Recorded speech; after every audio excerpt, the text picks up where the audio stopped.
نحمده ونصلي على رسوله الکریم اما بعد۔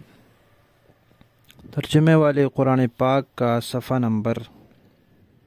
1017، 28واں پارہ، سورہ مجادلہ،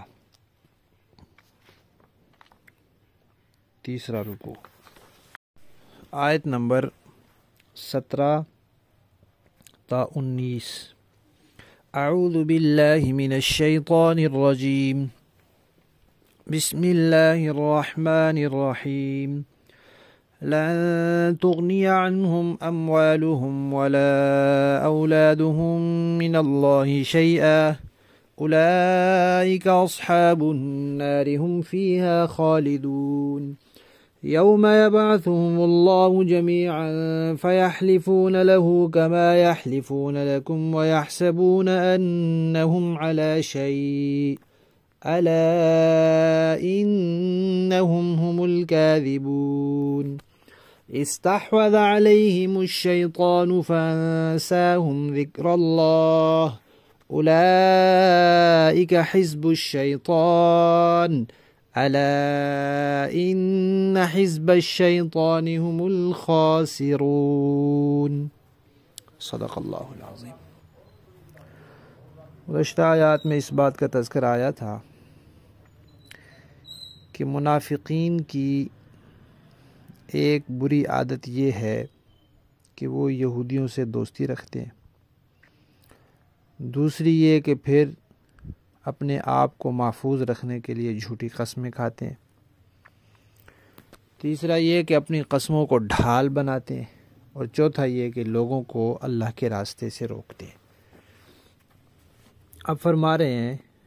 کہ ان کے یہ جو کرتوت ہیں، یہ برائیاں ہیں، اس پر پکڑ ہوگی، اور اس پکڑ سے بچنے کے لیے پھر مال بھی کام نہیں آئے گا، اولاد بھی کام نہیں آئے گی۔ جب کوئی چیز کام نہیں آئے گی تو وہ پکڑ ہو کر رہے گی، اور وہ پکڑ ان کو دوزخ میں لے جائے گی، تو یہ دوزخ والے ہیں اور پھر ہمیشہ اسی میں رہیں گے۔ پھر ان کا ڈھیٹ پن بتلایا کہ دیکھو یہ دنیا میں ایمان والوں کے سامنے جھوٹی قسمیں کھا کر بچ جاتے تھے، تو قیامت کے دن بھی یہ یہی حربہ اختیار کریں گے۔ اللہ جس دن سب لوگوں کو اٹھائیں گے تو اس دن یہ اللہ کے سامنے بھی جھوٹی قسمیں کھائیں گے، جیسے دنیا میں ایمان والوں کے سامنے جھوٹی قسمیں کھاتے ہیں، اور یہ سمجھیں گے کہ ہمارا کام بن گیا، ہمیں کوئی سہارا مل گیا۔ اللہ فرمائیں گے کہ یہ تو پکے جھوٹے ہیں۔ کون اس سے بڑا جھوٹا ہوگا جو اللہ کے سامنے جا کے بھی جھوٹ بولے، جو قیامت کے دن بھی جھوٹ بولے اور جھوٹی قسمیں کھائے، اس سے بڑا جھوٹا کون ہوگا؟ بھئی ایسا کیوں ہوگا؟ قیامت کے دن تو ہولناکی ہوگی، ہر بندہ پریشان ہوگا اور اپنے برے انجام سے ڈر رہا ہوگا۔ ایسے وقت میں بھی کوئی لوگ ہوں گے جو جھوٹی قسمیں کھائیں گے، جھوٹ بولیں گے؟ جی بالکل ہوں گے، قرآن پاک میں اور جگہ بھی تذکرہ ہے۔ ایسا کیوں ہوگا؟ گھبراہٹ میں آ کر، پریشانی میں آ کر تو انسان صحیح بات کرتا ہے۔ کہا نہیں، ان لوگوں نے اللہ کے دین کی، نبی کی مخالفت کی، شیطان کو خوش کیا، اس کو راضی کیا، تو آہستہ آہستہ شیطان نے ان پر غلبہ پا لیا، شیطان مسلط ہو گیا ان پر، یہ پوری طرح اس کے قابو میں ہو گئی۔ جب شیطان کو ان پر تسلط حاصل ہو گیا تو اب یہ لوگ بدحواس ہو گئے، پھر ان کو پرواہ ہی نہیں رہی کہ بھئی، یہ بھی نہیں سوچ رہی کہ بھئی اللہ کے سامنے بھلا جھوٹ چل سکتا ہے،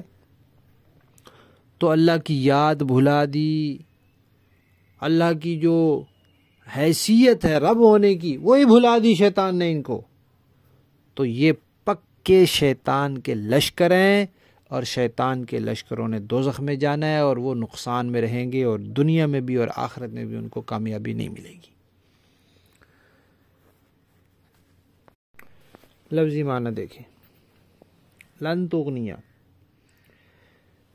ہرگز نہ کام آئیں گے عنہم ان کے اموالہم ان کے مال ولا اولادہم نہ ان کی اولادیں من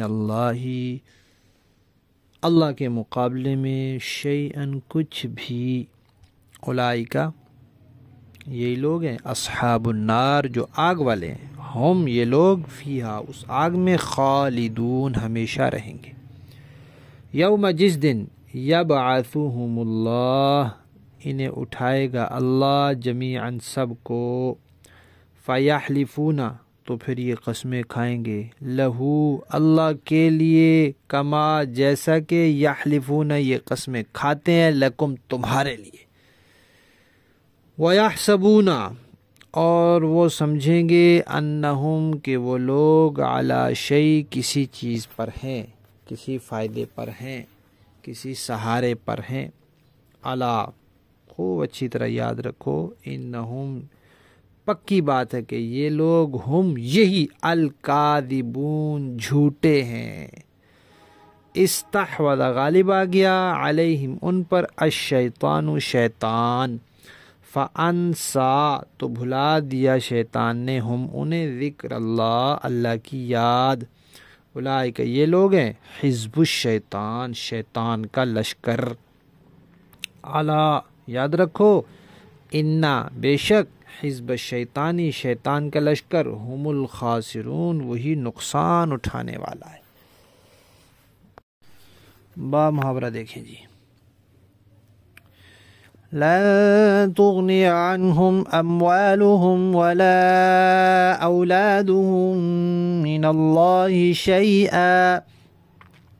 اولئک اصحاب النار ہم فیہا خالدون